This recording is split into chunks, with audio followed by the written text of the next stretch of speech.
Israel दो front पर जंग लड़ रहा है। एक तरफ वो गाजा में हमास का सफाया करने में लगा हुआ है, वहीं दूसरी तरफ लेबनान का आतंकी संगठन हिजबुल्लाह हमास की ढाल बनकर सामने आया है।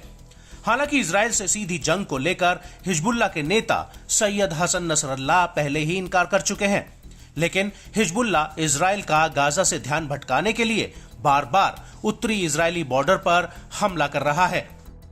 7 अक्टूबर 2023 के हमले के बाद से अभी तक हिजबुल्लाह इजराइल पर 1000 से ज्यादा मिसाइलें और ड्रोन्स हमले कर चुका है।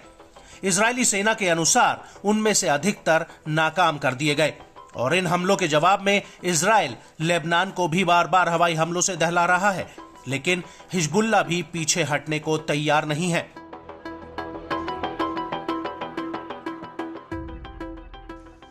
और इसी कड़ी में हिजबुल्लाह ने 23 नवंबर 2023 को इजराइल के सैन्य ठिकानों पर एक ही दिन में 50 से ज्यादा रॉकेट दागने का दावा किया है।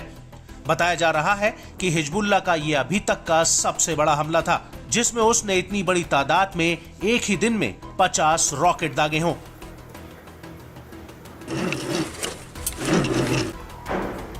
इस हमले को लेकर हिजबुल्लाह का कहना है कि वो इजराइल लेबनान बॉर्डर पर हमले तेज कर रहा है।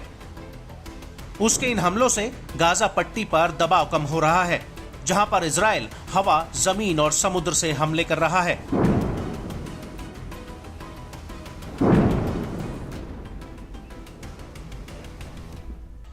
हिजबुल्लाह का कहना है कि उसने इजरायली सेना पर 46 कातोयुस्का रॉकेट से हमला किया है, जो बेत जैतम में इजरायली सेना के ठिकानों की दिशा में फायर किए गए। ये इलाका दक्षिणी बॉर्डर से करीब 10 किलोमीटर दूर है। हिजबुल्लाह का यह भी दावा है कि उसने इजरायली टैंक्स और इजरायली सैनिकों की कई पोजीशंस पर हमला किया है।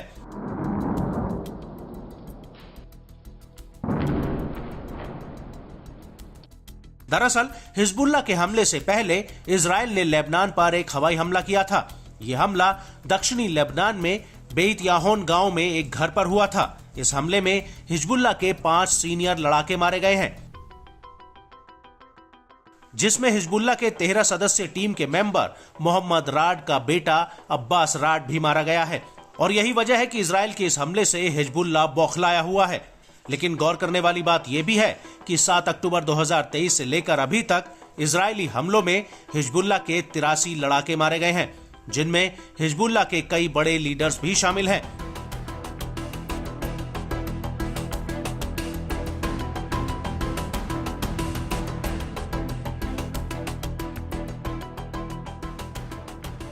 आपको बता दें कि हिजबुल्लाह के सिर पर ईरान का हाथ है। हिजबुल्लाह की पैसों और हथियारों की फंडिंग ईरान ही करता है और गाजा में हमास को इजराइल के खिलाफ हमला करने के लिए तैयार करने में भी ईरान का हाथ है।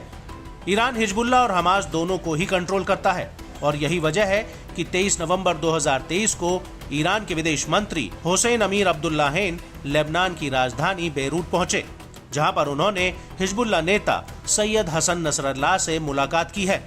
बताया जा रहा है कि इस मीटिंग में गाजा में इजराइल द्वारा किए जा रहे हमलों और उस पर नकेल कसने के लिए बातचीत की गई है।